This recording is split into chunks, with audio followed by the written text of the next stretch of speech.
दूसरा चाहिए। जीवात्मा के कल्याण के लिए कोई नहीं है, लेकिन जब सदगुरु को आपको विश्वास हो जाए, उनके बच्चों पर, उनकी युक्ति पर और उनके दिए हुए सत्संग बच्चों पर जब विश्वास हो जाएगा, तब तो जीव का भला हो सकता। अगर शंका संदेह और भ्रम में चले गए तो फिर वो नुकसान हो जाएगा, क्योंकि इधर काल पूरी चौकसी में बैठा है। आपको सदगुरु के बच्चों पर विश्वास नहीं करने देगा,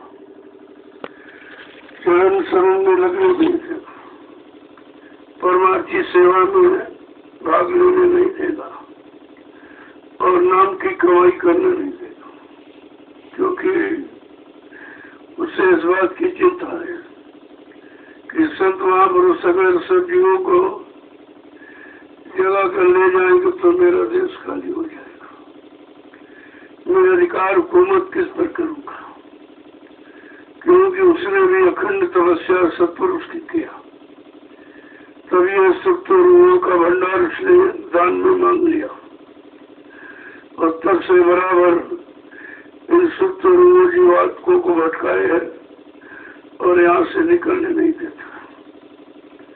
लेकिन जब सदगुरु आए, उन्होंने चैलेंज किया है कि मैं नाम की डोर, शब्द डोर पकड़ाकर इसको इसके घर पहुंचा दूंगा।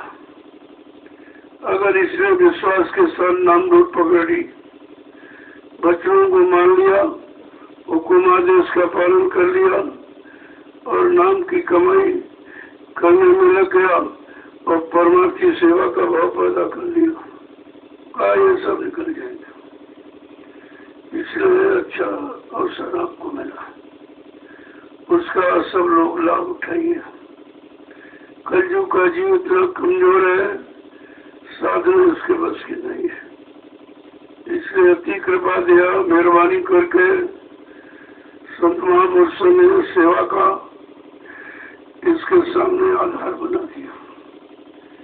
जब सेवा के आधार पर खड़े हो जाओगे तो जितने पाप कर्मों की गलीज गंदगी है वो धीरे धीरे सब उतर जाएंगे।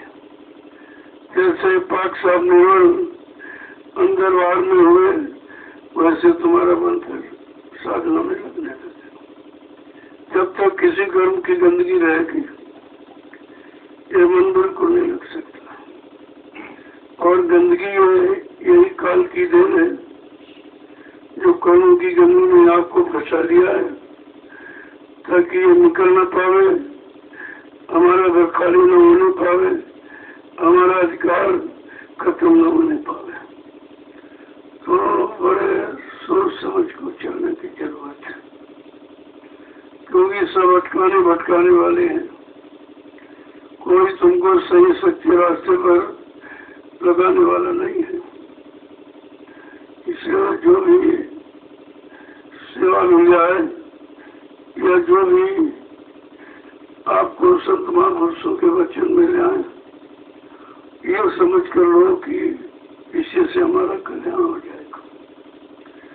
हम आप सब जीव और कुछ किसी काम के काबिल नहीं है। इतनी कमजोरी है तन मन शरीर इंद्रियों में कि आपके बस का ये परमात्मा का रास्ता नहीं है। इसलिए अति कृपा दिया, मेहरबानी करके आपके लिए सरल रास्ता सेवा का निकाल दो। सेवा करो, सेवा करो, सेवा करो, लेकिन सेवा में भी अहंकार भी होना चाहिए। जब सेवा करोगे तो तभी वो खुरबुट पैदा करेगा। सेवा में अहंकार पैदा कर देगा, शरीर में कोई दर्द बीमारी पैदा कर देगा और मन में कोई शंका संदेह पैदा कर देगा, जिससे ईश्वर आप लग न सको।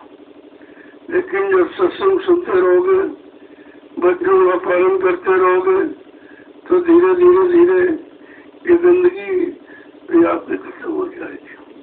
तब ये मन पाक निर्मल होकर तब सेवा भी करेगा। इसलिए जो मौका मिला उसका सब लोग लाभ उठाए। यहाँ जब भी घंटा सब मुझे आ जाओ तो चुपचाप एक दया की भीख और कुछ नहीं, इधर उधर की चर्चा नहीं करना, दया की भीख।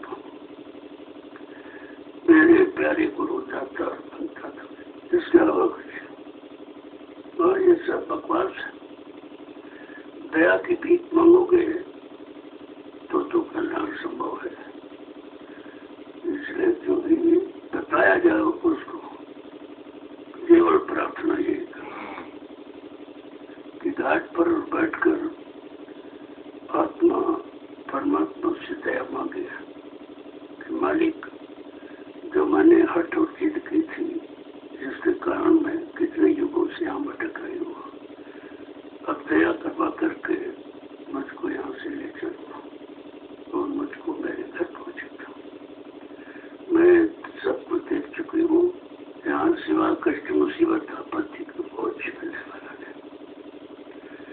इधर उधर की बातें नहीं करना। यहाँ आए हो तो सेवा करो और बाकी लगन अपने घर जाने का रखो। किसी तरह से पापों का निपटारा हो जाए और हम सब लोग अपने सच्चे घर पहुंच जाए। एक ही निशाना रखो, घर जाने को।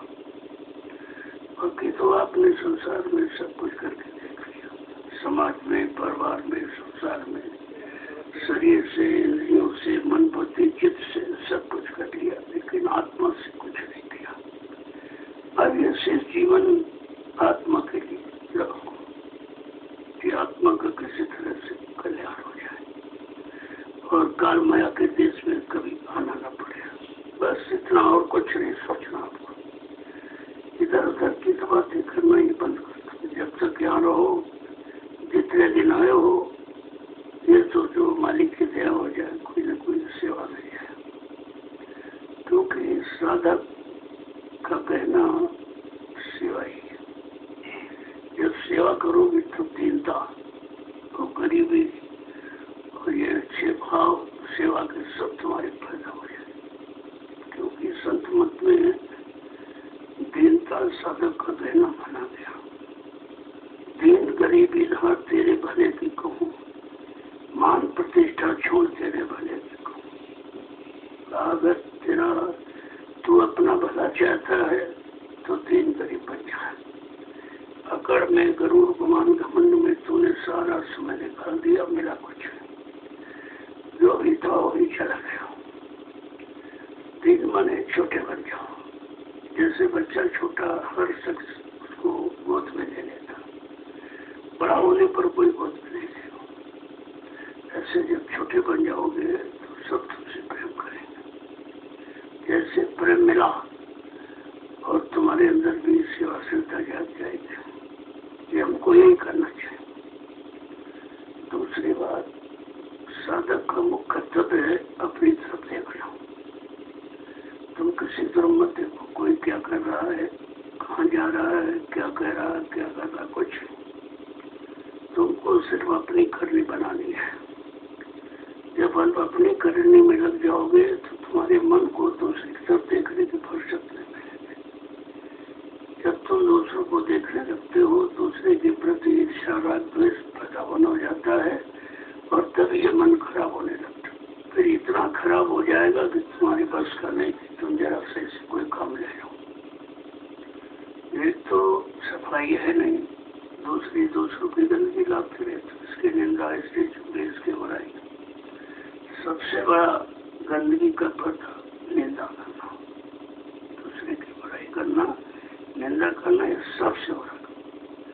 और यह सबसे ज्यादा इस समय है। जो मन 24 घंटे बुराई में बड़ा खुश रहता, जो बुराई आने लगती बड़ा खुश होता है। क्यों? मन भी काल के अधीन है। वैसे है तो बीच के लोग का ही है। शक्ति धाम का है काल माया से जुड़े हुए, चौथे तक काल है और पांचवें में जाने न पाए, आ नहीं जा सकता। उसी पांचवें नाम की कमाई तक पहले काल के 4 नामों को समझना होगा।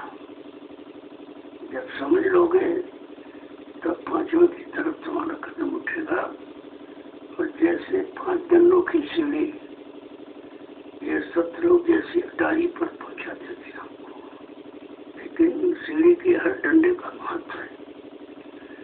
किसी डंडे में आपको फंसना नहीं है, लेकिन वो डंडा तुम्हारा सहयोगी है जो एक ऊपर एक ऊपर एक के ऊपर वो पहुंचाता रहता है। महापुरुषों ने ये 5 नाम इसीलिए रखे। सिर्फ 5 नाम भी काल के माने जाते हैं, लेकिन नहीं, 5वां से दयाल की शुरुआत होती है। इसीलिए तो कहा कि सत्यलोक तक आना जाना है, संतों का आगमन होता है, लेकिन आवागमन अगर खत्म कराना है तो फिर जब तक अनामी धाम से अनामी महाप्रभु मानव चोले में नहीं आएगा और प्रभु नाम को जीवात्माओं के सामने नहीं रखेगा, नहीं पकड़ाएगा, तब तक कोई भी जीवात्मा अपने सच्चे मालिक के पास नहीं जा सकते। सतलोक तक संतों ने बहुतों को पहुंचा दिया, लेकिन सतलोक पूर्ण शांति का लोक नहीं है, क्योंकि सतलोक अगर पूर्ण शांति का लोक होता तो सतलोक आगे अलग लोक, अगम लोक, अनाम लोक 3 और हैं। इसका मतलब अनाम लोक ये सच्चा मुकाम है और अनामी धाम सच्चा मालिक है, जो वो अनामी धाम कृपा दया करेगा अपनी रूहों जीवात्माओं पर और मानव चोले में मृत्युलोक मंडल पर आएगा, वो जीवात्माओं के भले का काम करेगा, सही सच्चे रास्ते पर लगाएगा। इसलिए जितने संत आए उन्होंने इस तरह की सेवा का पाठ नहीं पढ़ाया, इस तरह के सेवा का आधार भी किसी नहीं रखा, क्यों? वो गुप्त संत थे, प्रकट में नहीं थे। कबीर साहब से लेकर जितने संत आए सब गुप्त संत आए। प्रकट संत में केवल मालिक खुद प्रकट होकर आया, एक पैदा होते ही प्रकट होता है, दोनों में अंतर है। जब प्रकट संत आएगा तो प्रकट रूप में विस्तार में जीवों के कान तक अपनी आवाज लगाएगा और कोई जगह कोई घर द्वार छोड़ेगा नहीं, सबके तक आवाज पहुंचाएगा। यह पूरे मालिक की पहचान है और आपको तो सब समय मिला, पिछले को जानकारी है और आए हुए महापुरुष का काम, दोनों आपके सामने हैं और दोनों को आपको समझना चाहिए। जब तक समझोगे नहीं तब तक आपको असली लाभ मानव जीवन का और जीवात्मा दोनों का नहीं मिलेगा। दोनों चीज आपके पास, शरीर भी आपके पास है और शरीर में चेतन जीवात्मा आपके पास बैठी है। कहीं से आपको ना तो ढूंढना है न कहीं से लेना है, सब उसने बना बना के आपको दे दिया। जब बना बनाया मिल गया तो फिर आपको कमाई में लग जाना है, कुछ नहीं आपको करना, न नाम ढूंढना है, न नाम की तलाश करना है, न नामी को ढूंढना है, न अनामी धाम जाने को किसी से पूछना है। वो सारी तैयारी करके आया है, जो लेने आया सब प्रकार की तैयारी करके आया। ये जीव कैसे जगेगा और कैसे खड़ा होगा और कैसे नाम को पकड़कर ऊपर चढ़ेगा और कैसे अपने घर पहुंचेगा, सब पूरी तैयारी करके आया। इसलिए आशंका का कोई काम नहीं। जय गुरुदेव, जय गुरुदेव, जय गुरुदेव, जय गुरुदेव। नाम किसका? जय गुरुदेव। नाम किसका? प्रभु का प्यारा नाम। तो इसको बराबर ध्यान में रखिए। सुबह जैसे घंटा संग बजे दिशा मैदान से ऊपर होकर चुपचाप आके यहाँ बैठ जाए। यहाँ बैठ कर कोई शिक्षा नहीं करेंगे आप। और एक प्रार्थना, केवल प्यारी गुरु दातार मंत्र मान, और कुछ नहीं। क्योंकि तुम्हें तो दया की भेंट चाहिए। तुम्हें सुनाना नहीं, गाना नहीं, मांगना है। सुनाना गाना नहीं, मांगना है। और मांगा जाता है जब दीन गरीब होकर, तभी वो अपनी दया वैसी सांप को दे देता है। इसके बाद 1 घंटा सुमरन, ध्यान, भजन। पहले समझ लो, सुमरन किससे कहते हैं? नाम को लेना, रूप को याद करना। जिस नाम की माला शुरू करो, ख्याल ध्यान इस बात का रखो कि जब तक 108 दाने की माला पूरी न हो जाए, तो जिसके नाम की माला कर रहे हो उसके रूप को बराबर हटने मत दो सामने से। क्योंकि मन को कोई आधार चाहिए। जब रूप का आधार सामने खड़ा कर दोगे तो मन उसी में लग जाएगा। अगर बीच में कहीं इधर उधर चला गया तो भी खंडित सुमरन है। खंडित सुमरन का लाभ नहीं है। इस बात का बराबर ध्यान रखिए। आपको 8 मालाएं कुल के करनी। पहली माला जय गुरुदेव नाम की, दूसरी माला में 5 धनियों के नाम, एक दाने पर। थोड़ा समय लगेगा इसमें। और तीसरी माला पहले नाम की, चौथी माला दूसरे नाम की, 5वीं माला तीसरे नाम की, 6ठी माला चौथे नाम की, और 7वीं माला 5वें नाम की, और 8वीं माला फिर जय गुरुदेव जय गुरुदेव। बस कुल 8 मालाएं है। इसको कहते हैं सुमरन। नाम लेना, रूप को याद करना। दूसरा है ध्यान। ध्यान माने देखना। जैसे इन आंखों से संसार देखते हो, कानों से संसार के सुनते हो, ठीक इसी तरह अध्यात्म की तरफ जाना, अध्यात्म की आवाज को सुनना और वहाँ के मंडलों के दृश्य को देखना, इसको कहते हैं ध्यान। अंतर का ध्यान, ये आंतरिक ध्यान ऊपर का। जब ऊपर की चढ़ाई शुरू होगी तो ये सब दिखाई सुनाई देता है।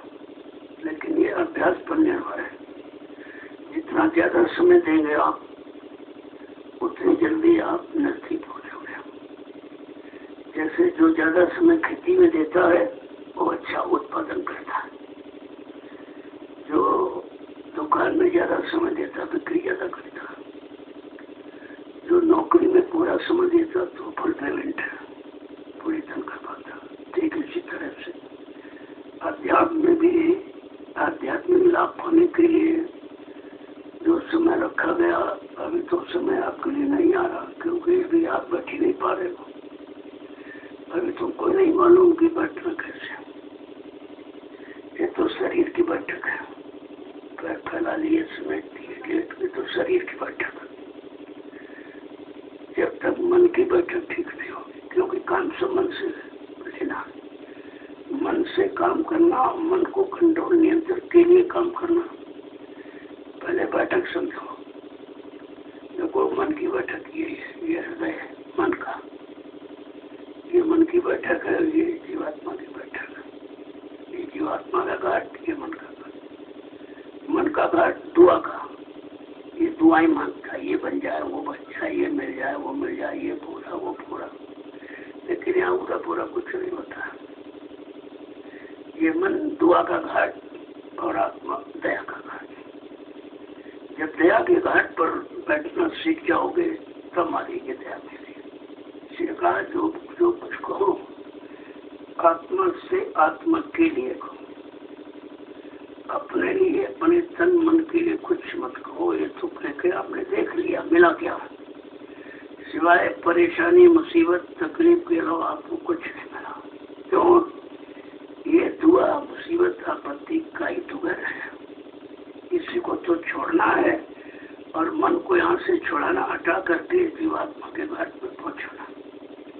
ये धीरे धीरे धीरे धीरे जब ये क्रिया आप शुरू करोगे तब तुमको खुद अनुभव होने लगेगा कि हम दुआ के घाट पर बैठे थे तब क्या थे, और दया के घाट पर आए तब क्या मिला।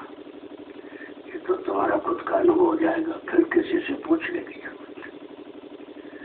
इसलिए जो भी करो आत्मा के लिए करो। शरीर के लिए कर कर कितने जन्म गंवा दिए, क्योंकि यह शरीर तो आपको मिलते रहे, कभी पशु का, कभी पक्षी का, कभी कीड़े मकोड़े का, जंगली जानवरों का। शरीर तो बहुत बार मिला, लेकिन शरीर की असली क्रिया, शरीर का असली अर्थ वो समझ में नहीं आया। वो तो जब मानव शरीर मिलता है उसमें संत महापुरुष मिल जाए जिन्होंने अपने मानव जीवन को सार्थक बनाया है। जब वो मिल जाएंगे तुमको रास्ता देंगे, तुम्हारा भी जीवन सार्थक हो जाए। बात समझदारी की है। यहाँ आए हो कोई बकवास मत करो, बहुत वो सब घर ही में छोड़ दो। कोई निंदा बुराई चुगली किसी तरफ देखना सोचना सब खत्म करो, केवल अपनी तरफ देखो कि हमारा भला कैसे होगा, हमारा कल्याण कैसे होगा, हमारी बुराई कैसे खत्म होगी, हमारे पाप कर्म कैसे हटेंगे। हमेशा चिंता इसी बात को रखो, तो धीरे धीरे धीरे धीरे तुम सफलता की तरफ चलने लगोगे। अगर यही की गंदगी समेटते रहे जो पहले इकट्ठा की है और उसी में बढ़ाते तो बहुत ढेर हो जाएगा बड़ा। वो तो पहले जमा है, पहले का कितने जन्मों का कोई ऐसा अवसर मौका मिला नहीं आपको। और अब अच्छे सच्चे रास्ते पर आकर, सच्ची जगह आकर, परमात्मा की कमाई करने की जगह पर आकर के अगर इसी निंदा चुगली काल के सामान को इकट्ठा करते रहे तो बहुत बड़ा ढेर हो जाएगा। फिर ढेर के भुगतान के लिए आपको कितने जन्म लेने पड़ेंगे। तो ये जन्म जन्मांतर का कर्म कर्जा इकट्ठा है, और इकट्ठा करोगे तो निकल नहीं पाओगे। फिर कोई ऐसा निकलने वाला आएगा नहीं। आपने सभी संतों की वाणियां सुनी है, पढ़ी है, लेकिन किसी ने सेवा का आदेश नहीं दिया कभी भी। सेवा अब आपको मिली है। जब तक आप मथुरा जाते रहे तो सेवा मिली आपको, लेकिन सेवा का अर्थ ही नहीं समझ पाए, भूल पर चले गए। फिर दोबारा एक मौका आपको फिर मिला है, किसी तरह सेवा में लग के अपना काम बना लो। जो भी छोटी मोटी कोई भी हिम्मत देखो भाई ये क्यों कर रहा है, इसको सेवा ही क्यों दी गई है, उसके कर्म उस सेवा से जब तुम्हारे कर्म अलग है, जब कर्म अलग है तो सेवा लगो। आदेश अलग होगा, उसकी तरफ मतलब यानी रुझाव भी अलग होगा, वो दया पाने का अधिकारी अलग होगा, एक तरह से नहीं है। लेकिन आपको ये सब सोचना नहीं है, आपको अपना सोचना है हमारा कैसे काम। बस एक निशाना बना लो, हमें निकल कर जाना है। अब हमको यहाँ दोबारा आना नहीं है और यहाँ रहना नहीं। जब इतनी बात समझ में आ जाएगी तो फिर उसी तरफ चलने की तैयारी करो। जय गुरुदेव, जय गुरुदेव। तो ध्यान का मतलब है देखना। क्या देखना है? जैसे इन आंखों से खुल जब आगे खुल जाती तो अपने आप आगे दिख लेती, कान खुले अपने आप सुन लेते हैं। तो जीवात्मा का आँख कान अभी खुला नहीं, तो न सुनाई देता न दिखाई देता। अब इन आंखों का देखना और कानों का सुनना धीरे धीरे कम करो। क्यों? जो देखा सुना उससे मिला तो आपको कुछ नहीं, नुकसान तो हुआ लेकिन मिला भी कुछ नहीं। जब ये पहचान हो गई कि कुछ नहीं मिला, जो था वो भी चला गया, शरीर की शक्ति है, ताकत है, विवेक है, ज्ञान है, अनुभव है, सब चला गया, कुछ नहीं बचा, तो अभी से समझ जाओ कि जो शेष जीवन है या जीवन की जो शेष श्वासें बची हैं उनको हम अपने स्वभावों की तरफ नहीं ले जाएंगे। क्योंकि वो करके एक बार, दो बार, 10 बार, 1000 बार करके आपने देखा और न तुम समझ पाए न उनको छोड़ पाए हो, क्योंकि तुम्हारा फंसाव हो गया। जब किसी में फंसाव हो जाता तो निकलना मुश्किल हो जाता है, लेकिन अगर रास्ता मिल जाए तो धीरे धीरे करके निकला भी जा सकता है। ऐसे नहीं है जैसे दलदल में जब इंसान फंस जाता तो जितनी ताकत लगाओगे और नीचे जाओगे, उल्टा है, क्योंकि पैर के लिए आधार नहीं कोई मजबूत है, तो जितना ताकत लगाओगे नीचे जाओगे। इसी तरह भोगों में अगर तुम कोई ताकत अपनी तरफ से लगाओगे तो और नीचे चले जाओगे, क्योंकि तुम्हें फंसना मालूम, निकलना नहीं मालूम। निकलने का रास्ता केवल सेवा ही है। सेवा के द्वारा आप धीरे धीरे हर तरफ से निकल सकते हो, हर बुराई से बच सकते हो, हर बुरे काम से बच सकते हो और हर तरफ का लाभ धीरे धीरे आप प्राप्त कर सकते हो। वही तो ध्यान का मतलब देखना, इन आंखों को बंद करना है, क्योंकि अब इधर नहीं देखना, नहीं इधर की सुनना, तो कान को बंद करना। जब आप कान बंद कर लोगे तो इसके बाद मन थोड़ा गड़बड़ाता है, घबराता है, क्योंकि उसका ये क्षेत्रफल खत्म हो रहा है घूमने फिरने का। लेकिन जब आँख बंद कर लिया तो महापुरुषों ने कहा है कि दोनों आँखों को समेट कर, जैसे यह आत्मा की तीसरी आँख है, आत्मा की ऐसे समझो, दोनों को यहाँ पर लगा दिया तो क्या होगा, ये जो आँखों में चंचलता बाहर वाली, ये उस स्थिर आँख में मिल करके खत्म हो जाएगी इनकी, ये रुक जाती। जैसे रुक गई तो देखो अभी ये पलकें हिलती तो नहीं है, मन भागता तो नहीं इधर उधर, धीरे से ये ऐसे इकट्ठा करके धीरे धीरे हमको आगे बढ़ाइए। जब आगे बढ़ेगी तब क्या होगा, ये आँख जैसे बर्मा लकड़ी में सुराख कर देता है, ऐसे आँख ऐसे घूमेगी तो धीरे धीरे धीरे एक रास्ता खोल देगी। उसी रास्तों को महापुरुषों ने कहा, दरक द्वारे देखे खिड़की, थामे बैठ सूरत मेरी सरकी है।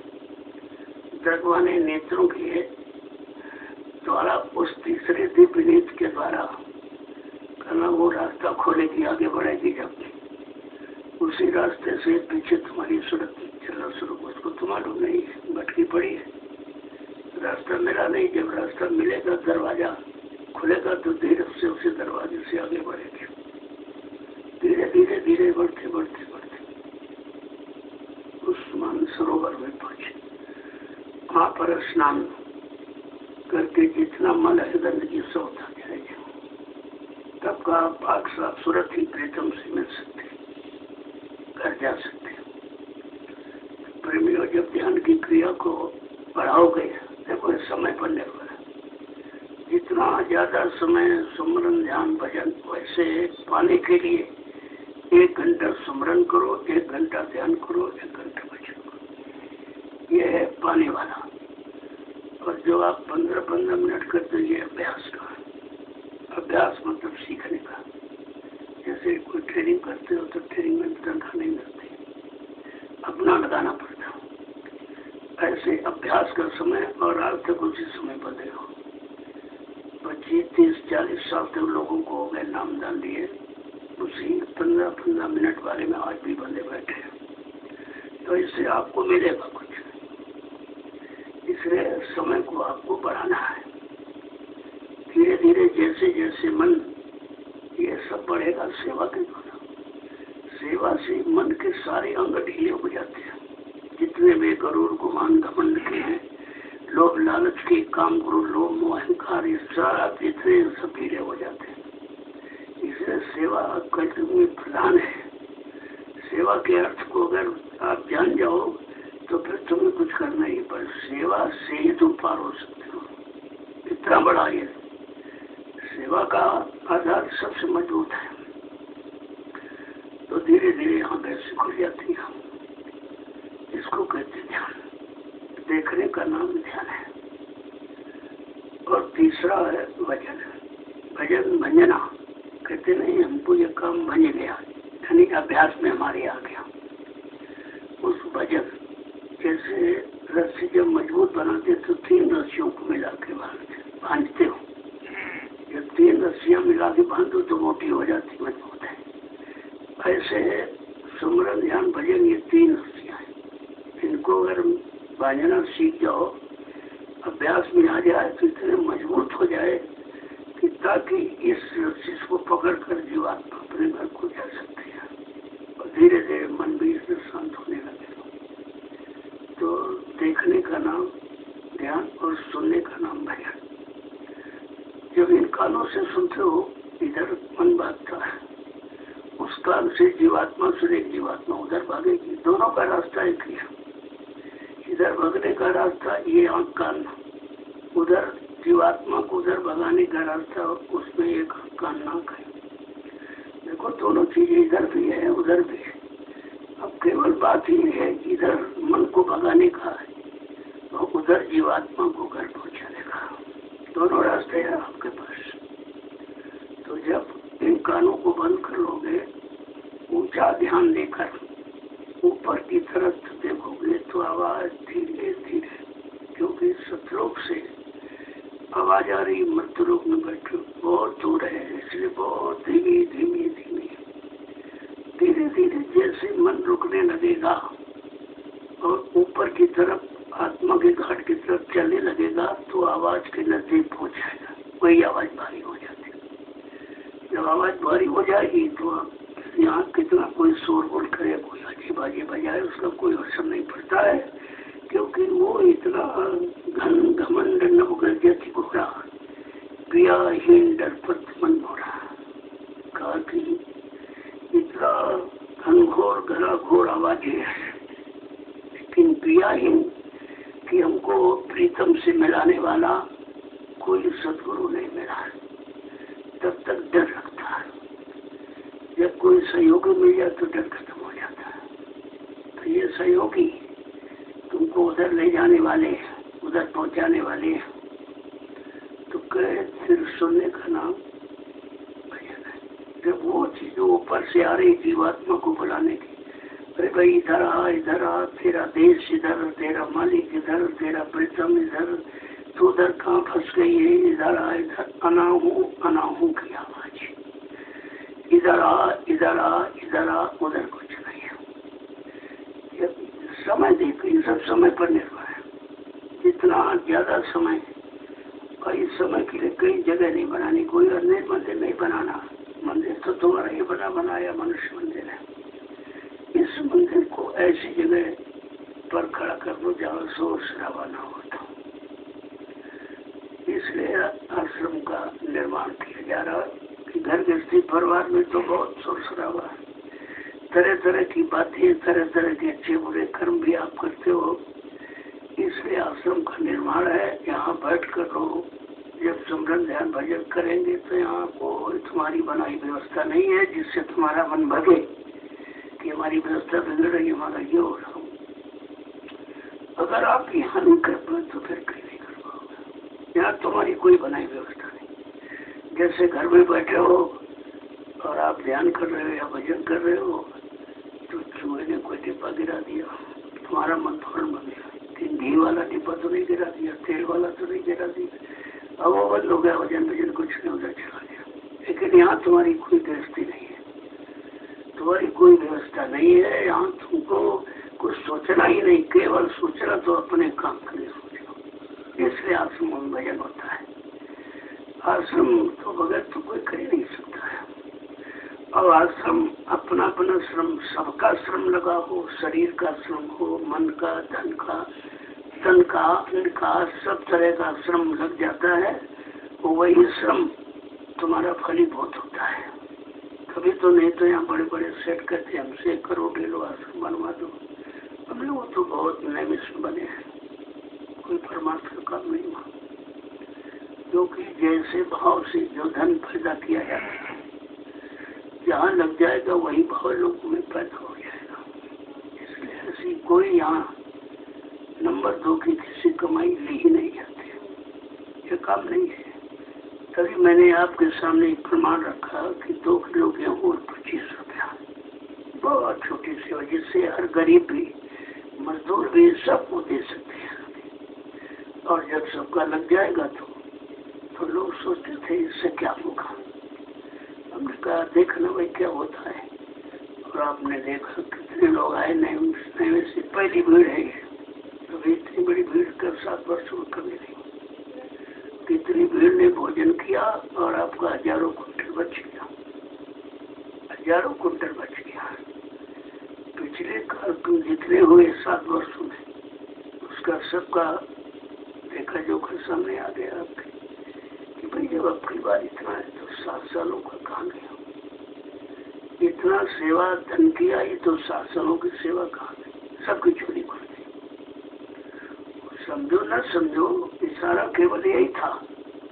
हमने आपसे 4-6 महीने पहले शुरू किया था कहना कि नैनी से कुछ भारी परिवर्तन होगा। परिवर्तन का मतलब पहले तुम्हारे में परिवर्तन किया जाए, तुम्हारे विचारों में, तुम्हारी सेवा कर्म में, तभी तो परिवर्तन आप देख सकोगे। तो आपके लोगों ने देखा और बड़ा खुश, प्रेम बहुत खुश है। मैंने कहा भी कई बार भाई बड़ा बड़ा नोट तो मेरे पास नहीं आता है, हकीकत ही जाता था। तो बोले कहा अभी तो आप लोग जान जाओ, अच्छी बात नहीं भाई, कोई ना कोई रास्ता हमें बदलना पड़ेगा। जब लोग नहीं माने कि अरे कुछ नहीं जानते, कुछ नहीं देखते, ये क्या मालूम हो, क्या हम चुपचाप कर लेते हैं, ये कर लेते हो, हमने ठीक है ठीक है। और जब ये रास्ता बना लिया तो उसे पता चल गया। अभी इतनी जल्दी जगह का निर्माण किसी ने कभी नहीं कर पाया। अभी जुलाई में तो आपका प्रोग्राम हुआ और अगस्त में रास्ता बन गया। तो लोग बड़ा ताज्जुब करते हैं, नहीं ताज्जुब इसमें कुछ है, ताज्जुब कुछ नहीं है। तुम्हारे पास सोच नहीं थी, सोच थी बड़ी घटिया किस्म की थी और उसमें दूरदर्शिता नहीं थी, बिल्कुल निकट में सोचते थे। जब तक दूरदर्शी नहीं बनोगे, दूरदर्शी का मतलब यही होता है, दूरदर्शी कोई राजनीतिक पार्टी का नाम नहीं है। दूरदर्शी माने दूर तक देखने वाला, दूर तक सोचने वाला, दूर तक समझने वाला और सबके कष्ट मुसीबत को दूर करने वाला। उस योजना का नाम, व्यवस्था का नाम है दूरदर्शी। केवल संत महापुरुष ही दूरदर्शी होते और कोई नहीं है। किसी को भविष्य का ज्ञान नहीं है कि क्या होगा और भविष्यवाणी करते हैं। तो कहने का मतलब उन्होंने सत्य तो उच्चारण किया, नहीं उन सत्य का तुम उस पर कोई विचार अभी नहीं कर सकते। इसलिए जब लोग नहीं समझ पाए तब कहा बच्चा है दूरदर्शी और घूम जो तक ये मेरे दोनों ब्रह्मास्त्र हैं, इनको चुपचाप अभी रख लो, इसकी जरूरत नहीं है अभी, क्योंकि ब्रह्मास्त्र राक्षसों के संहार के लिए होता, आज किसी मारने वाले के नहीं होता। वो तो जो नहीं मानते, सही सच्चे रास्ते पर नहीं आते, निरंतर समझाने बुझाने पर भी तब अंत तो व्यक्ता ब्रह्मास्त्र का प्रयोग किया जाता है।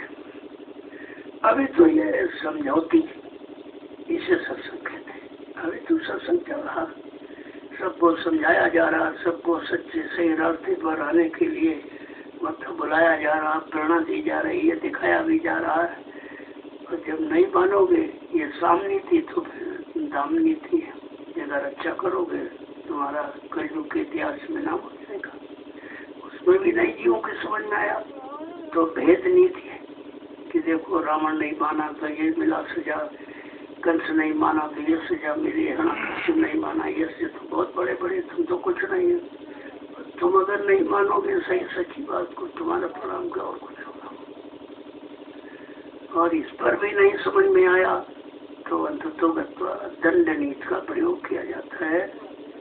लेकिन दयाल के यहाँ दंड नीति नहीं है, दयाल के यहाँ केवल प्रेम नीति है और माफ नीति है। इसीलिए तो जो अभी इतना भटक रहा है, चला गया फिर आया फिर चला गया, यहाँ जब तक कुछ मिलता रहा, कुछ मान मिला, कुछ सम्मान मिला, कुछ धन मिला, तब तक बना रहा। इसके बाद गया तो निंदा हो रही, फंस गया और पाप का बोझा लाद रहा है और बुराई से कुछ होने वाला नहीं। बुराई तो, निंदा तो सबसे घटिया कर्म है, जिसके करने से कोई फायदा नहीं है, बल्कि जो बुराई करोगे तो उसके पाप के बोझे से दब जाओगे। इसलिए सर्वप्रथम सदगुरु दयाल ने 3 चीजें रखी।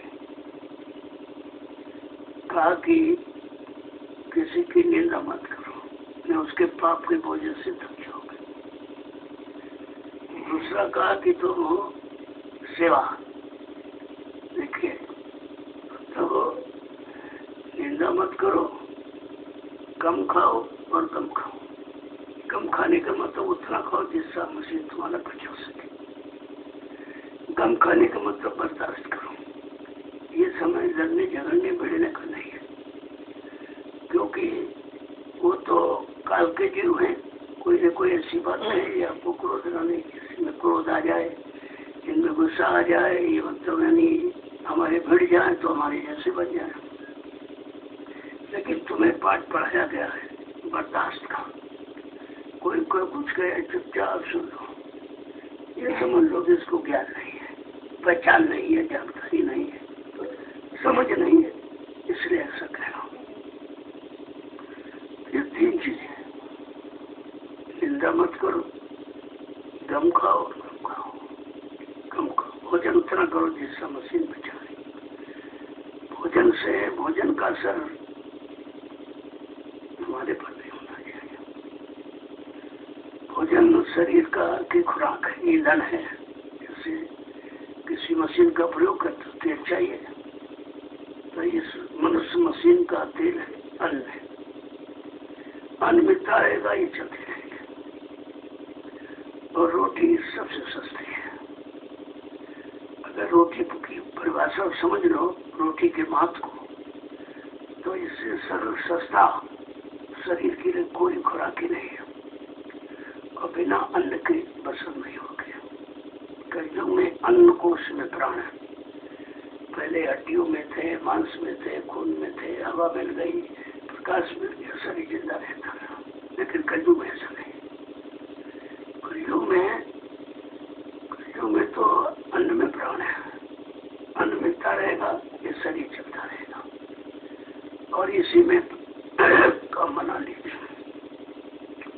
जब रोटी खाओगे तो कोई बेकार नहीं होगा। रोटी को बिगाड़ के खाओगे, उसमें मिर्च मिला दिया, मसाला मिला दिया, ये मिला दिया, वो मिलावट है। जहाँ मिलावट है वहीं परेशानी है, वहीं तो दुख तकलीफ, जहाँ मिलावट है। तो आपको बहुत समझाया जाता कि भंडारे में बिल्कुल एकदम सादा भोजन बनाइए। अच्छा घर गई थी, मैं खूब खाया, लेकिन क्या किया? अच्छा खाकर कभी अच्छा काम नहीं किया, सब बुरा ही काम करते हैं। जरा भंडारे की रोटी खा के देखो, सूखी है। अगर 6 महीने नमक रोटी खा लो तो सारी बीमारी चली जाए। शरीर में कोई बीमारी नहीं, कोई रोग नहीं रहेगा। और ये मिलावट जो करते हो बस यही तुम्हारे लिए नुकसान है, तभी आप परेशान रहते हो। तो जब तक वचन को समझोगे नहीं कि वचन हमारे बचने के लिए हो रहा, हमारे सुधार के लिए हो रहा, हमारे लाभ के लिए हो रहा, हमारे कल्याण के लिए हो रहा, तभी तो तुम्हारा काम बनेगा। तो घर गृहस्थी में रहकर आपने क्या क्या नहीं खाया, अच्छा से अच्छा, बुरा से बुरा सब खा के आए हो, तो कह रहे ये तो खा देख लिया, तेरा भंडारे की रोटी खा के देखो। ये ऐसा भंडार तुम्हारे अंदर, जो विषयों का भंडार, भोगों का भंडार, दुष्कर्मों का भंडार है, ये सब भंडार कोई भंडारी रोटी खत्म कर देगा। अगर रोटी की महिमा समझ लो तो। इसलिए यहाँ जब तक रहो, जरा नमक रोटी खा देखिए, एकदम शरीर हल्का। फिर आप कितनी देर भजन करो, कितनी देर सेवा करो, कोई थकावट नहीं शरीर में। अन्न से पूरी ताकत मिल जाती है, क्योंकि अन्न की मशीन है ये। और तुम्हें अनावश्यक जो जरूरत नहीं है वो इसमें डालते हो अपने जवान के स्वाद के लिए, वही हानिकारक, वही तुम्हारे मन को विकृत करता है, मन को खराब करता है। जैसे 2 घड़े मिट्टी के, दोनों में पानी भर दो। एक घड़े में सब्जी है, दाल है, रोटी है, अचार, मुरब्बा, जो भी आप अच्छा समझते हो वो सब भर दो। शाम को घड़ा बंद कर दो और एक घड़े में नमक रोटी डाल दो। जब सुबह घड़ा खोलो तो देखो जिसमें दाल, सब्जी है, मक्खी, अचार भजा, वो इतना बदबू करेगा कि आप नाक नहीं कर सकते। और वो घड़ा रोटी नमक वाला निकाल के फिर खा सकते हो, फिर वो और अच्छा लगेगा। ठीक इसी तरह ये घट है, ये भी घड़ा है। इस घट में शरीर में जैसा डालोगे वैसे ही तुम्हारे अंदर भाव विचार पैदा हो। अगर ये भोजन की बात समझ में आ जाए तो भजन करना बहुत आसान है। भजन तो भोजन ही नहीं करने दे रहा, जब ये भोजन तीखे चटपटे खाओगे तो बल एकदम भागेगा, इतना भागेगा कि नाम में तुमको जुड़ने नहीं देगा, साधना में बैठने नहीं देगा, चित्रा उंगाई जमवाई सब खेल देंगे आपको। तो कहा भाई सब कुछ खा के आओ, जरा ये खा के देखो। तो इसलिए भंडारे ने क्या जरूरत भंडारा चला, अपना अपना बनाओ खाओ, उसकी नहीं। अपना अपना बनाने खाने में तो अपने भी वही पुराना हिसाब रखो, फिर यहाँ आने का कोई मतलब नहीं निकलेगा। घर गृहस्थी परिवार छोड़ के आए हो, खुद ही दुकान दफ्तर व्यापार बंद करके आए हो, तो कुछ कर लो, कुछ कर लो, कुछ अपने को साफ कर लो और कुछ यहाँ से लेकर के तब जाओ। लेने का मतलब शादी के लेके जाओ और फिर घर गृहस्थी उसी तरह रहने लगी है। एकदम खर्चा कम, बहुत खर्चा करो। रोटी तो 5 रुपए में कर सकते हो, 5 रुपए में रोटी खा ले, लेकिन वैसे 5 रुपए में कुछ नहीं होगा। तो जब रोटी सस्ती है तो महंगाई किस बात की? महंगाई है तुम्हारे मन के बिगाड़ के, जो मन मांग रहा है, क्योंकि उसकी खुराक पहले से बिगड़ चुकी है और वही हमेशा मांगता था, ये चटपटा है, ये खटाई नहीं, ये अचार नहीं, ये सलाद नहीं, ये नहीं, वो नहीं, मतलब इसमें मिलावट क्यों नहीं की? और मिलावट का सामान कभी अच्छा नहीं होता, तो जानते ही आप, जो ये भोजन में मिलावट कर इससे कौन सा अच्छा काम हो जाएगा? और आज तक मिलावट करके मन को तुमने कभी अच्छे रास्ते की तरफ मिला पाया, नाम से मिला पाया, गुरु के बच्चों मिला पाया? सब अलग अलग घूम रहा है। पहले भोजन पर ध्यान दो, ये तुम्हारे भले की बात है, अच्छे की बात, सुधरने की बात है। और नहीं तो जैसे आए वैसे चले जाओगे। कितना समय मथुरा में लोगों का खराब हो, 60 साल का समय बेकार चला गया, क्योंकि सब अपनी मनमानी में है, गुरु की कभी सुनी नहीं थी। जो पाठ पढ़ाया गया वो तो पढ़ा नहीं, और जो नहीं पढ़ना चाहिए वो पढ़ लिया आपने। तो आप मनमुखी हो गए, फिर गुरुमुखी कहाँ है? जब आप गुरुमुखी नहीं हो गए तब तक मन की मनमुखता कभी जाने वाली नहीं है, और जिस काम के लिए आए हो वो काम आपका कभी नहीं हो पाएगा। एक एक वचन को ऐसे बांध के रखो जैसे लोग रुपए पैसा के मीडिया फोन गार्ड में बांध लेते, तो तुम्हारा जीवन एकदम पाक साफ निर्मल पवित्र हो जाएगा। इस बात को ध्यान रखिए आप, क्योंकि यहाँ आए हो, यहाँ रहनी गहनी और सहनी सब बताई जाएगी और सब कराई जाएगी धीरे धीरे। नहीं मानोगे तो एकदम भोजन सादा भंडार में कर दिया जाएगा। भाई कोई सब्जी दाल नहीं बनाओगे, केवल नमक रोटी हरा मिर्च प्याज दे दीजिए, बहुत अच्छा है, खाते के बहुत अच्छा लगता है। और जब इसे खाने रहोगे तुमको कोई भोजन अच्छा नहीं लगेगा इसके आगे, क्योंकि मेरा भोजन है ऐसा भी है, पहले भी से आज भी ऐसे, और बहुत अच्छा लगता है। जब कोई प्रेमी नहीं मानते, कुछ ले आए ले लो, हमारा ले लो, तो फिर इतना खराब लगता है कि जवान अंदर जाने के लिए इनकार करती है।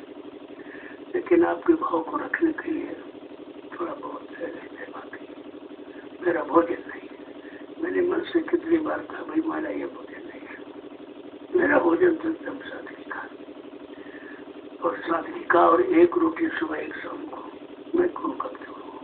मैं कौन आपसे कमजोर हूँ? और तुम दिन रात खाते रहते हो। जब मशीन को फुर्सत नहीं दोगे, ओवरलोड इस पर हो जाएगा तो ये खराब हो जाएगा।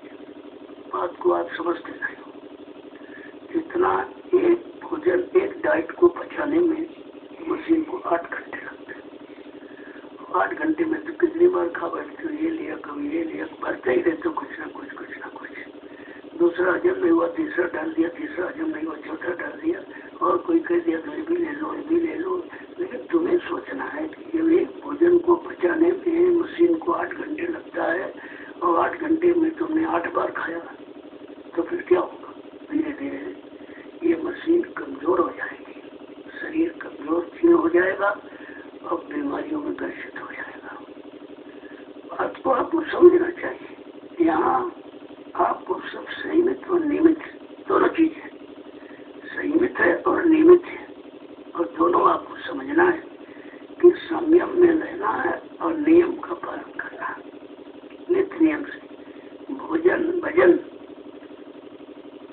और व्यायाम, ये 3 चीजें निश्चित मानव शरीर के लिए बहुत अनिवार्य है। यानी कोई न कोई परिश्रम जरूर करो। जब घर में आप नहीं करते तो आपको यहाँ बुला लिया गया कि यहाँ से परिश्रम करके देख लो। जब यहाँ आ गए परिश्रम करते करते कोई दर्द नहीं, तमाम ऐसे लोग आए कहते हम मैं उठ नहीं पाता हूँ, कमर में इतना दर्द है। हमने कहा कि ये ठीक हो जाएगा, आप सेवा करिए। उस सेवा में लगा और 1 महीने में एकदम बिल्कुल ठीक हो के गया। लाखों रुपये खर्च किया था, कुछ नहीं हुआ। तो सेवा श्रम बहुत अनिवार्य है और सेवा श्रम ही शरीर की रक्षा का एक साधन है। अगर शरीर को सुरक्षित और संयमित और विकार युक्त रोग रहित बनाना है, निरोग, तो फिर आपको ये भंडारे का भोजन करना होगा। तो बीच बीच में कभी कभी कुछ मत बनाया करो। दाल सब्जी कुछ नहीं भाई आज आपको मतलब वैसे है कि जमीन में भी कुछ न कुछ लगा दिया जाएगा। तो आप वहाँ से मूली उखाड़ ली, एक गाजर उखाड़ दिया, एक हरा मिर्ची ले लिया, एक रोटी पर नमक ले देते हो, कितना अच्छा है। सब सारे स्वाद आप भूल जाएंगे और ये सब ओरिजिनल बिल्कुल।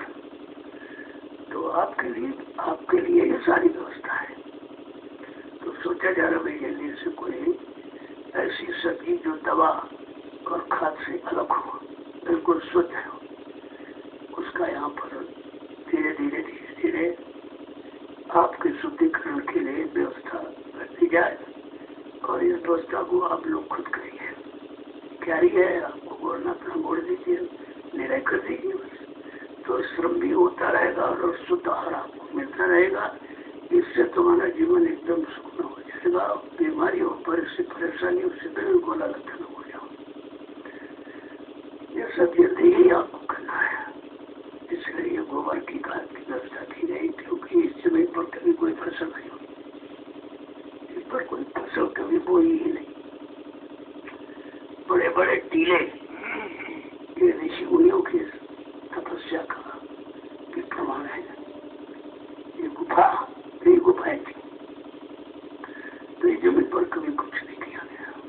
पहली बार इस जमीन एक तरह से मुहूर्त खुला इसका, इसको फसल उत्पन्न करने का अधिकार मिला। और वो फसल जो साधकों के प्रयोग में आएंगे। तो कितना बड़ा जमीन का सौभाग्य है और आपका भी सौभाग्य। तो इसको धीरे धीरे समझिए। यहाँ आए हो, कोई काम बिगड़ो फौरन समझो हमारा बिगड़ रहा, ये मत देखो बड़े होगा मैं क्या मतलब, ऐसा नहीं है। यहाँ जितना भी काम आपका और आपके लिए अपना समझ करो, क्योंकि जमीन आपकी है, किसी की नहीं है। न मेरी है न और किसी की, जमीन आपकी है। आपके श्रम, तन और धन के श्रम सेवा से इसका निर्माण किया गया है। तो आप कोई जमीन से लगाओ ना कि भाई हमारी जमीन है, हमारी जमीन खराब ना होने पावे, हमारी जमीन इतनी उपजाऊ हो जाए जिससे इतना पैदा हो कि संगत लोग खाए और जो भी आए वो भी भोजन करे। वो तुम्हारी एक सेवा जुड़ जाएगी। और अलग से कितने बाहर के लोग आए, उन्होंने भोजन पा लिया। तो जब अपनापन आ जाएगा, कहीं भी अपनापन तभी तो जुड़ेगा। घर जैसे परिवार को अपना समझते और ये अपना नहीं समझते, जबकि ये भी तुम्हारा ही है। जब तुम्हारा धन लगा है, तुम्हारी तन की सेवा लगी हुई, तो ये तुम्हारा ही तो हुआ, किसका हुआ। लेकिन ये आप अंदर में विश्वास बैठा नहीं पाते। दिन रहे तो दिन रहे, ठीक है चले, तो सब भूल गए। अरे जब घर से आते हो तो बराबर घर की याद बनी रहती, कोई काम बिगड़ तो नहीं रहा, कोई ये तो नहीं, कोई वो तो नहीं। इसी तरह यहाँ से जाने की बात, यहाँ की चिंता रखनी चाहिए कि भाई 1 महीना हो गया, 2 महीना में नहीं गया, चलो अपना आश्रम अपनी जमीन देख के आए, जो मतलब बोई गई थी सुरक्षित है कि नहीं है। जब इस तरह का लगाव हो जाएगा तो इस जमीन से आपको प्रेम हो जाएगा। प्रेम हो जाएगा तो इसकी व्यवस्था आप एक सुरक्षा करने लगोगे। सुरक्षा करने लगो तो काफी समय तक बरकरार रहेगी और जितने लोग आते जाते रहेंगे सब इसका लाभ पाते रहेंगे। वो लाभ तुम्हारे खाते में रहेगा, ये अतिरिक्त लाभ आपका। जय गुरुदेव। अब आप नित्य प्रति जैसे घंटा सुन बजे आपको आधे घंटे का मौका दीजिए, समाधान थोड़ा नित्य क्रिया से निवृत्त होकर आप आ गए, बैठ गए हो। बैठ करके एक प्रार्थना और कोई प्रार्थना इधर उधर की नहीं, वो बनावट दिखावट सजावट नहीं करना। यहाँ तो दया की भी मांगना है कि मालिक की दया कृपा मेहरबानी हो जाए, हमको दया की भीख मिल जाए, हम दया के पात्र बन जाएं, दया पाने के अधिकारी बन जाएं और उस दया का हमें लाभ मिल जाए। केवल एक प्रार्थना, मेरे प्यारे गुरु दाता मंत्र, इसमें सब है, इसमें कोई चीज छूटती नहीं है, इसके अलावा कुछ नहीं। वैसे अपना कहो गाओ ठीक, लेकिन ये जो समय सुबह शाम का रखा गया है, ये दया मांगने का है। अपने सद्गुरु दयाल से वो दया मांगो अपनी जीवात्मा के कल्याण के लिए, मन को सुधरने के लिए, मन की गंदी आदतें बंद करने के लिए, भोगों से नित्य व्रत हटाने के लिए। जब ये दया की भीख मांगते रहोगे तब आपका काम शुरू हो जाएगा। इसका बराबर ध्यान रखिए आप। और 1 घंटा तो ये समय भी निश्चित किया गया है, धीरे धीरे जैसे जैसे तुम्हारा मन लगने लगेगा समय बढ़ा दिया जाएगा। लेकिन अभी 1 घंटा सुबह 1 घंटे शाम को इतनी हाजिरी दोगे, इतने में ही खुश है, मालिक तो खुश है। अरे भाई तुम हाजिरी तो दो, जब हाजिरी देने में ही तुम्हारी मजदूरी बन रही तो सस्ता और क्या हो सकता। और तुम हाजिरी भी नहीं देते हो तो फिर कुछ नहीं होगा। फिर आप कितने दिन पड़े रहे, से मथुरा में 50 साल पड़े रहे, लोग कुछ नहीं मिला, खाली लौट गए कि कुछ किया ही नहीं। ऐसे जो बताया जाए उस पर अमल करो, जो बताया जाएगा वो तुम्हारा काम होगा, उस काम से लाभ पाने का आधार होगा। ये ऐसा मत समझो मैं तो बराबर मन से कहता हूँ, मैं कोई भाषण प्रवचन करता ही नहीं, इसकी जरूरत ही नहीं है। मैं तो जो काम करने जा रहा हूँ और उस काम में आप सामने सर्व हो जाओ, उसका लाभ तुम्हें मिल जाएगा, मैं वो बताता हूँ। या जो काम कर रहा हूँ उसको बताऊंगा, या आगे जो होने वाला उसको बताऊंगा। बाकी यहाँ कोई चर्चा नहीं हो। इस तरह की चर्चा व्यक्ति हम करते ही कभी नहीं। और आपने 7 साल में देखा जगह जगह सत्संग हो रहे हैं और लोग कितनी मात्रा में नए प्रेमी आना शुरू हुआ।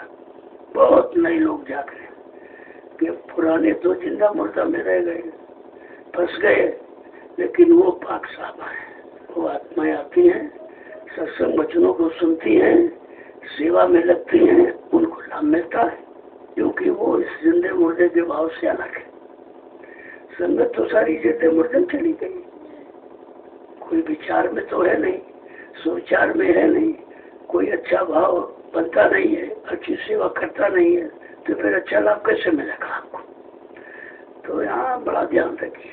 जैसे सुबह घंटा 7 बजे फौरन उठो, अपना दिशा में जान गए, आकर के यहाँ बैठ गए। बैठ करके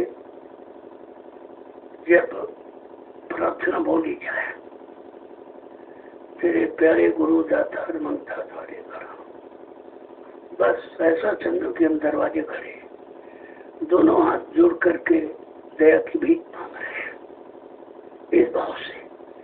जब ये भाव तुम्हारा फलीभूत हो जाएगा और शाम को जब 7:30 बजे आप यहाँ आ जाइए और एक प्रार्थना फिर हुई, फिर 1 घंटे। ये नित्य नियम से करना आपको, हम यहाँ हो या न हो, आपको ये कर्म अपना छोड़ना नहीं है, बल्कि हम हो चाहे कम करो, जब न हो तो ज्यादा करो। हम हो सेवा न करो और न हो तो ज्यादा करो। तो इससे ये होगा कि हम दिखावट नहीं करते हैं। हम पहुंच गए तो बड़ी तेज से सेवा करने लगे, चले हाथ छोड़ दिया, ये गलत है। वो सेवा दिखावट की मानी जाती है। और बाकी जो अपना लगा हुआ, हम जाए या न जाए, आए या न आए, तो बराबर होना लगा रहता। सुबह सुबह से टोकरी उठाई और मिट्टी में लग गया और बात तक कहा कि जितना ज्यादा कर ले, क्योंकि हम 7 दिन के लिए आए हैं तो सेवा इतनी कर ले तो 14 दिन की कर ले। जब ऐसा अभी कार्यक्रम में ऐसा हुआ, जो लोग वहाँ थे वो बना नित्य व्रत, वो किसी के सुनते नहीं थे। नित्य व्रत सुबह शाम तक टोकरी वहाँ डालते रहते थे। 20-25 लोग थे। कभी कोई बीच में जाता था, देखता था। और मैं रात में भी निकलता हूँ, आप तो सो जाते हो, मैं देखता हूँ आप क्या करते हैं, केवल सोते रहते हो। अच्छा, दूसरी बात है, 10 लोग रात में सेवा जागरण की, ये बहुत अनिवार्य है, ये इसकी आदत बनाना। और 10-11 बजे तक जगते आप। इसके बाद यानी 11 से 12, 1, 2 घंटे, और 10 लोग 2 घंटे, फिर 10 लोग 2 घंटे, तब तक 4 बज जाएगा, घंटा सब बज जाएगा। मतलब लोग खुद ही सब जाग जाएंगे। केवल आप 2-2, 2.5 घंटे करना, ज्यादा नहीं है। उसमें आपकी नींद भी खराब नहीं होगी और सेवा भी हो जाएगी। ये सब बना के रखो। आपको कोई 4 घंटे जगह पूरी रात जगह तो फिर ऐसा नहीं, वो नींद तो आई जाएगी, बच सो जाएगा, तो नींद से गया, सेवा से भी गया।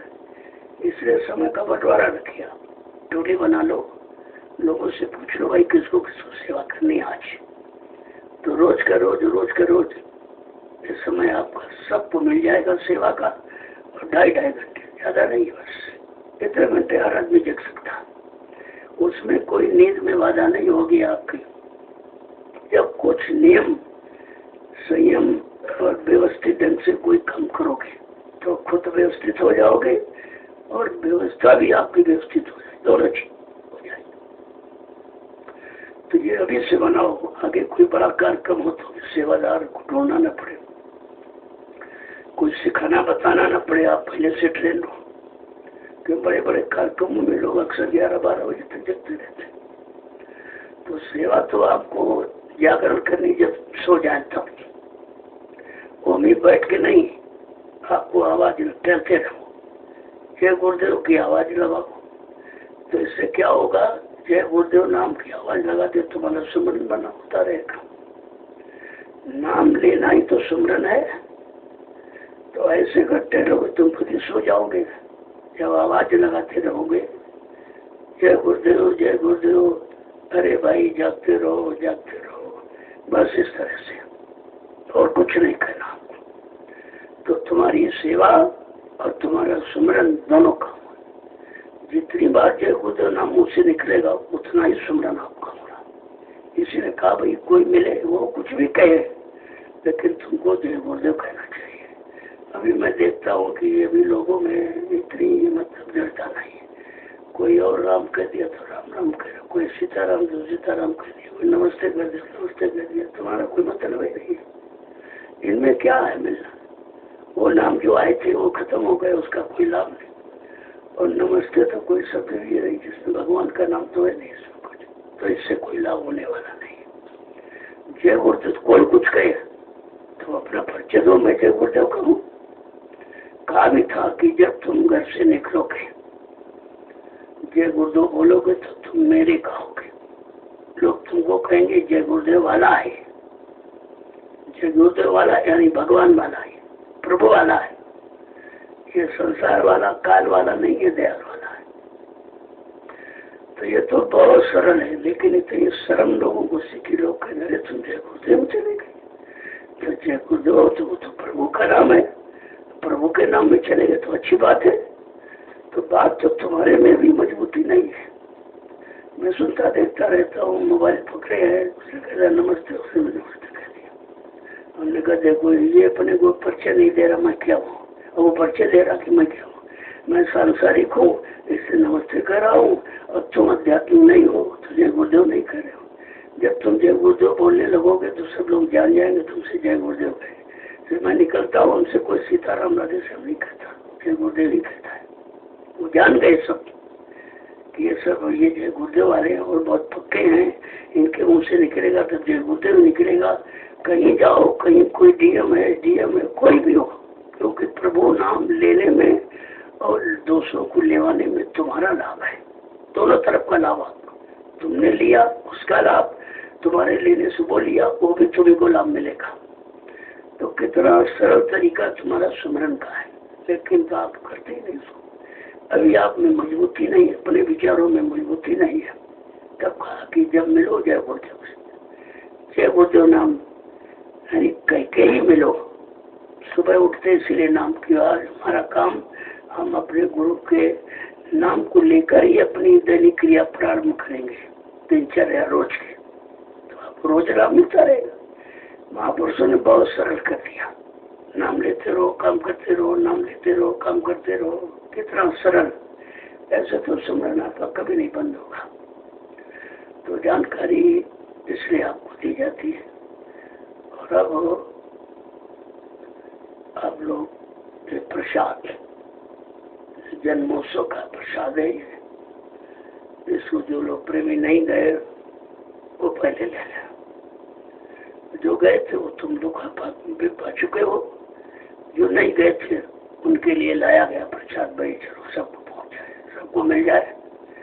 आज अभी रसगुल्ला बना था तो मैं गया खुद गाड़ी लेकर कि चलो भाई हमारे सामने प्रेमियों को तो जो सेवा कर रहे हैं वहीं चलो, वहीं उनको तो वहीं गाड़ी खड़े कर गए, सबको दिया गया और कहा बाकी प्रसाद आपको कभी शाम को मिल जाएगा, फिर कुछ और होगा तो सुबह मिल जाएगा, लेकिन सुबह यहाँ नहीं, वहाँ सेवा करो वहाँ मिलेगा।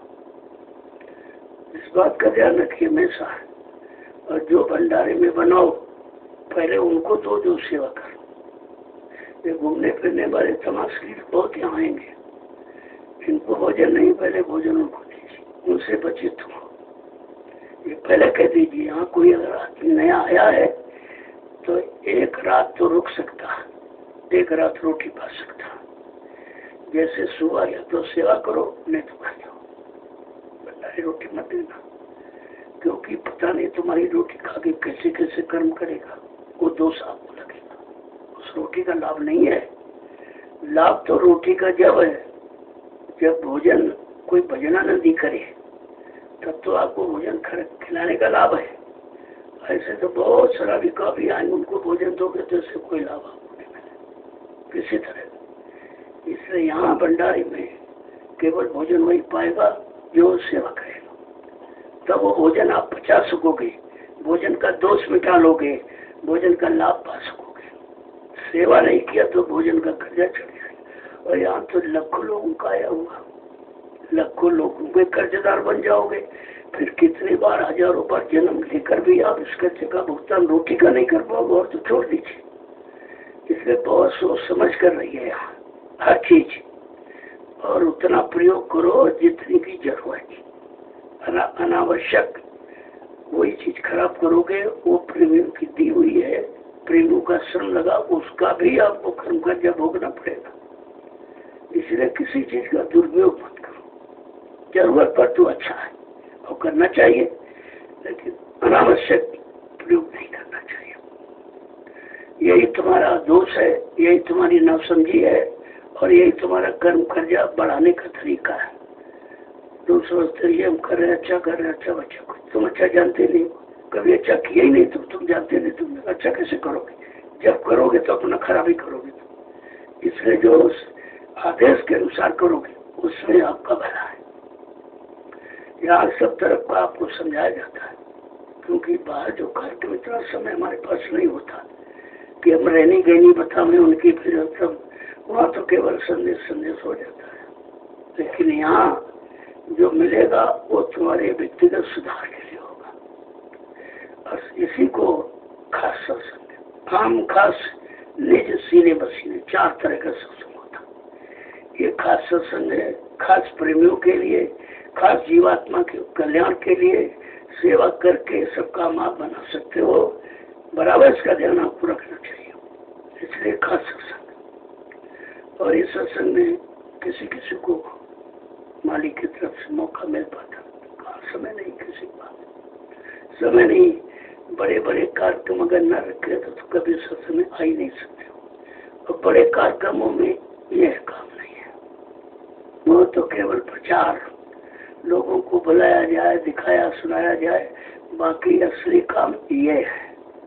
ये जो लघु सत्संग होता है, जो ये आश्रम में से गुरुदेव आध्यात्मिक आश्रम गुरुद्वारा, इसके अंतर्गत ये हो रहा है, ये तुम्हारे आत्मिक कल्याण और मन का सुधार दोनों काम के लिए। इसलिए शरीर का भी की सेवा है और मन की सेवा है, और साथ साथ सूरत जीवात्मा की भी सेवा है। जो एक घंटे आप सुबह शाम बैठते हो, यहाँ तो सब प्रकार की सेवा। ये सेवा उन कार्यक्रमों नहीं होती है, वो तो कार्यक्रम केवल प्रचार होता है कि लोगों को जानकारी दे दी जाए भाई, बाकी उसमें ये लाभ नहीं मिलता है जो आध्यात्मिक लाभ मिलना चाहिए। इसीलिए मैंने इस समय जितने कार्यक्रम है उनको बंद करने के लिए कह रहा हूँ कि जो पैसा वहाँ तुम खराब करोगे, उन्हीं जिले वालों से लोगों सेवा ली, उन्हीं लोगों को खिला दिया, ये कौन सा पुण्य है? जिनका तो उन्हीं को खिला दिया, उन्हीं पर खर्च कर दिया, तो मतलब पुण्य का अंतमानी हुई इसमें। इसलिए बड़े बड़े कार्यक्रम लगभग जगह जगह वाले सभी बंद हो, जो पुराने कार्यक्रम लगे वही हो रहे हैं। बाकी अब इतना जन सैलाब बढ़ेगा कि कहीं कार्यक्रम आप करवा ही नहीं सकते हो। उसके लिए ये स्थान निश्चित कर दिया गया कि चाहे जितना बड़ा भीड़ भाड़ हो, जितनी सब इसमें अब समा जाएंगे सब।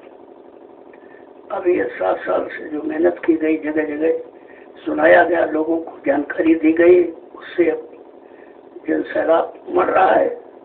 और आपने भी नए विश्व देखा, अब जितने बड़े बड़े कार्यक्रम होंगे इनसे दोने होंगे। जो भंडारी का कार्यक्रम उत्तर प्रदेश की राजधानी लखनऊ में होने जा रहा है, उसका बड़ी जोर जोर से प्रचार है। अभी से शुरू कर दिया, प्रेमियों ने परमिशन भी से ले लिया और कार्रवाई शुरू कर दी है। तमाम इस बुद्ध पूर्णिमा से नए प्रेमी चुके, संगत खड़ी हो गई। वहाँ लखनऊ में कोई नहीं था और खड़े हो गए, और कार्यक्रम बड़ा, सबसे विशाल बड़ा कार्यक्रम भंडारी ले लिया, और वो उनके उसको संपन्न करेगा। और वहां से एकदम उमड़ेगा सैलाब, और सारे हिंदुस्तान में एकदम चकाचौंध, लोगों को बड़ी चकाचौंध हो जाएंगे, क्या हो गया क्या हो। तो ये सब काम है लाभ के लिए, वो प्रचार के माध्यम के कार्यक्रम, ये तुम्हारी आत्मिक साधना कल्याण के कार्यक्रम, दोनों पर ध्यान रखो। तो यहाँ प्रेमी जो आएंगे उनको ये मिलेगा, और वहां जाएंगे तुमको मिलेगा। दोनों का लाभ अलग अलग, लाभ वहाँ भी है, उसके लाभ इसमें लाभ में बहुत फर्क है, क्योंकि वहाँ शारीरिक सेवा नहीं मिलेगी। जितने बड़े बड़े कार्यक्रम शारीरिक सेवा नहीं, केवल वचनों की सेवा सुनकर लाभ आप प्राप्त कर सकते हैं, बाकी सेवा नहीं। जय गुरुदेव, जय गुरुदेव, जय गुरुदेव नाम किसका, जय गुरुदेव नाम किसका, प्रभु का प्यारा नाम। तो आप लोग उस मालिक की आरती, उस शरीर की आरती नहीं होती है, सूरत की।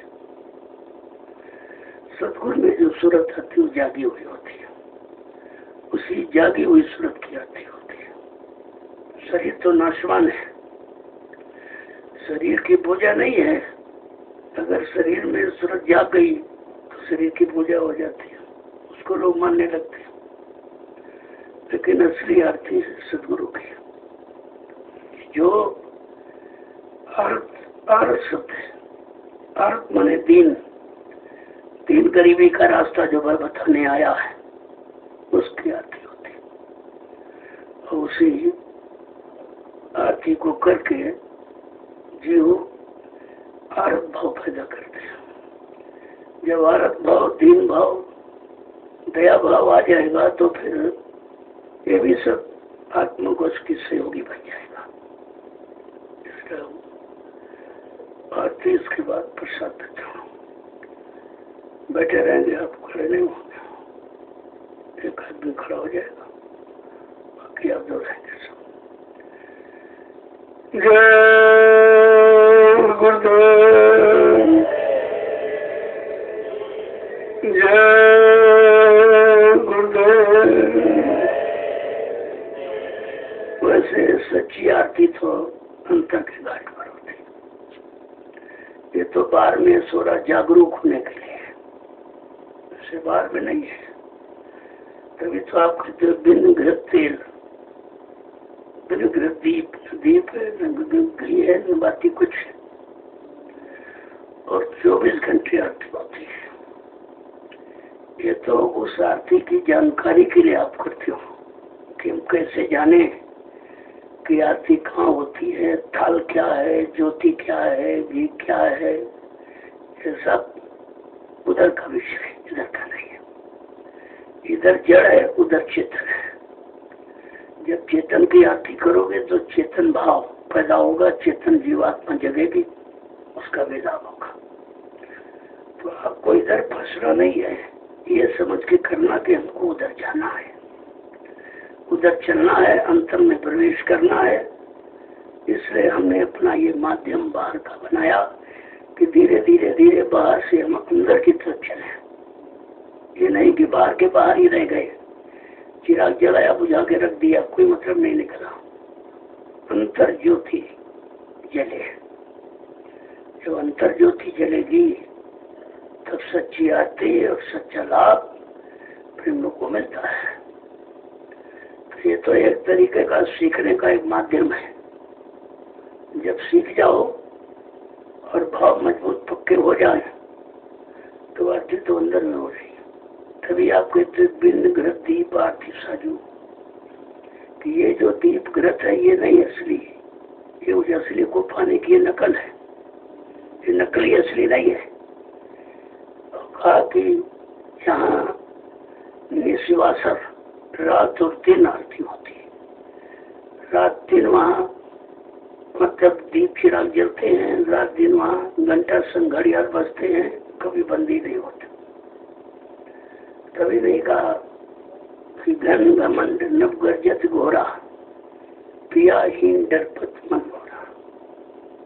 गोस्वामी महाराज ने क्या लिखा, घन घमंड, इतना घनघोर आवाज होती है लेकिन बगैर प्रिया प्रीतम की डर लग रहा है।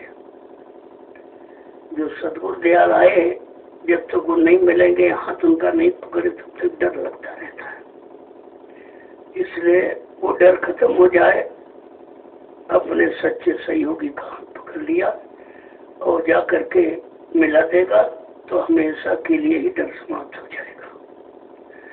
एक एक चौपाई का बड़ा गहन अर्थ है, लेकिन अब ये सब बांचने वाले हैं, पढ़ने वाले हैं, गाने बजाने वाले, लेकिन करने वाला कोई नहीं। एक एक शब्द कि अगर रखा जाए तो कितने महीने दिन निकल जाएंगे, उस शब्द की सच्ची परिभाषा समझ में नहीं आएगी, क्योंकि वो शब्द ज्ञान है जो अक्षर ज्ञान के रूप में लिखा गया कागज पर। वो संतों का शब्द ज्ञान है, क्योंकि अक्षर ज्ञान हम लोगों को पढ़ाया सिखाया गया, तो उनको जीव को अपना आत्मज्ञान की जानकारी करने के लिए अक्षर ज्ञान उनको कागज पर लिखना पड़ा। लेकिन कहा ये क्षर अक्षर निश्चर के पार का है, इधर का नहीं उधर का। जहाँ क्षर विद्या नहीं है, अक्षर नहीं है, नेचर है। कहा जब क्षर अक्षर नेचर अक्षरातीत सुख कहते हैं। जब अक्षरातीत हो जाओगे, इन सबको छोड़ समझ के छोड़ दोगे, तब तुमको सच्चे शब्द का ज्ञान होगा। ये अक्षर शब्द की तरफ ले जाने के लिए है, शब्द की जानकारी करने के लिए, शब्द को पाने के लिए है, शब्द में मिलने के लिए। जब ये बात समझ में आ जाएगी तो अक्षर ज्ञान भी आपका सहयोगी है। अगर इधर कुछ सुनाया न जाए, कुछ लिखा न गया होता, संत अपनी वाणी को अक्षर के रूप में न लिखते तो शब्द ज्ञान जीवों को कभी नहीं मिलता है। क्योंकि अक्षर शब्द को पाने के लिए, और तुम अक्षर के अक्षर में रह गए, शब्द की तरफ गए नहीं, तभी तो सब खाली मामला हो गया। जय गुरुदेव। बोलो।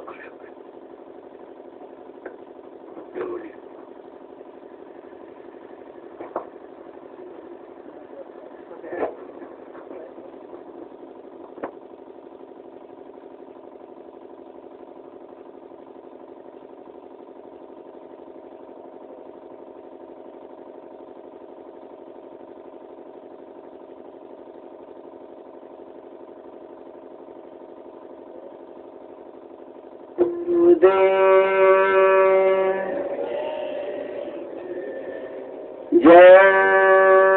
गुरुदेव।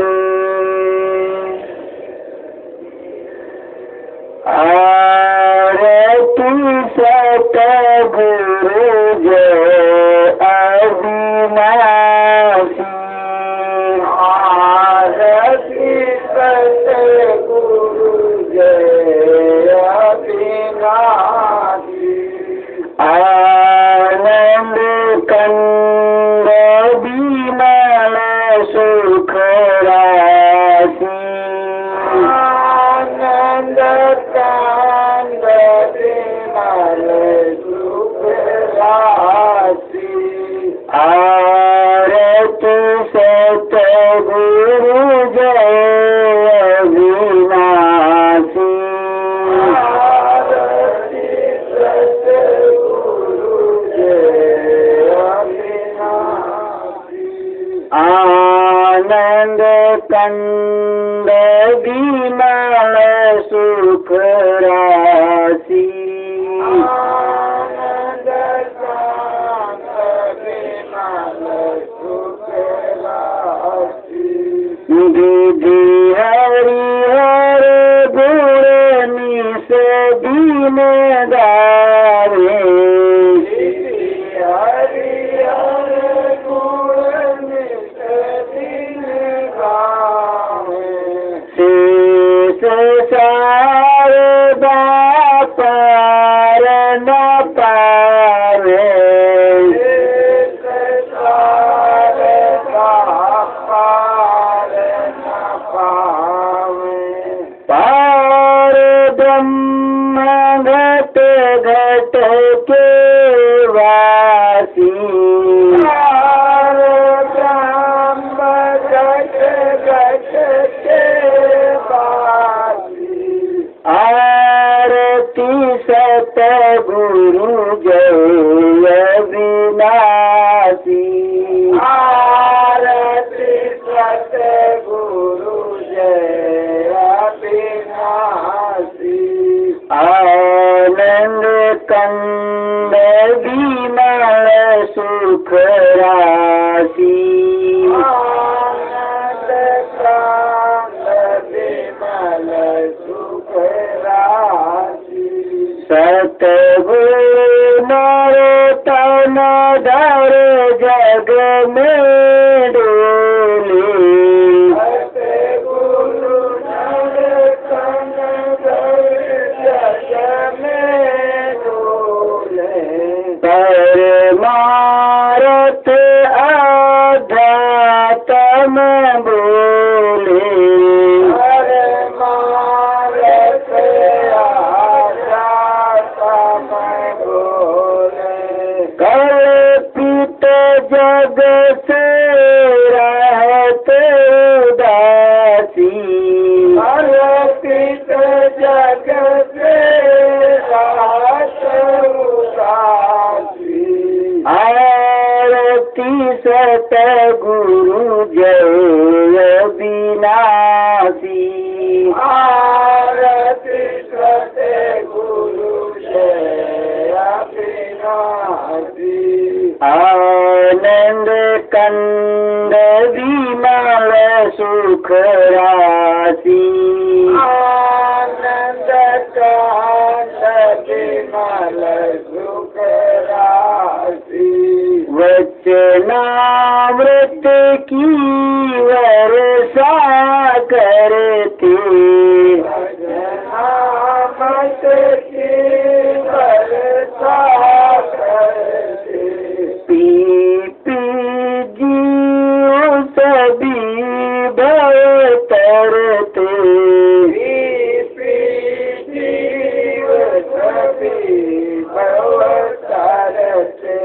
पी पी जीव सभी भव तरते।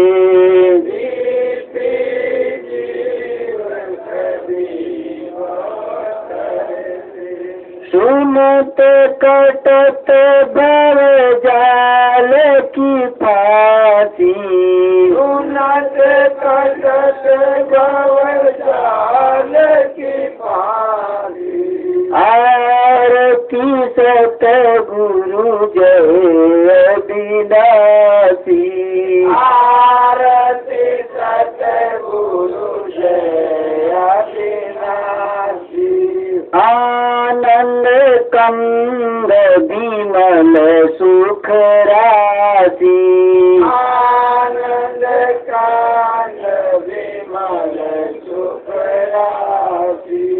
जन्म मरण के चक्कर छूटे, जन्म मरण के चक्कर छूटे। जगत जाल के बंधन टूटे, जगत जाल के बंधन टूटे। सूरति बनी सतगुरु की दासी, सूरत बनी सतगुरु की दासी। आरती सतगुरु जय अविनाशी, आरती सतगुरु जय अविनाशी। आनंद कंद विमल सुख राशि, आनंद कंद विमल सुख राशि। माया काल जाल हरि लीजे, माया काल जाल हरि लीजे। सतगुरु चरण शरण मोहि दीजे, सतगुरु चरण शरण मोहि दीजे। दया करो धूर धाम के वासी, दया करो धूर धाम के वासी। दया करो धूर धाम के वासी, दया करो धूर धाम के वासी। आरती सतगुरु जय अविनाशी, आरती सतगुरु जय अविनाशी। आनंद कंद विमल सुख राशि, आनंद कंद विमल सुख राशि। आरती सतगुरु जय अविनाशी, आरती सतगुरु जय अविनाशी। आनंद कंद विमल सुख राशि, आनंद कंद विमल सुख राशि। कोटि कोटि करूं वंदना, अरब खरब प्रणाम।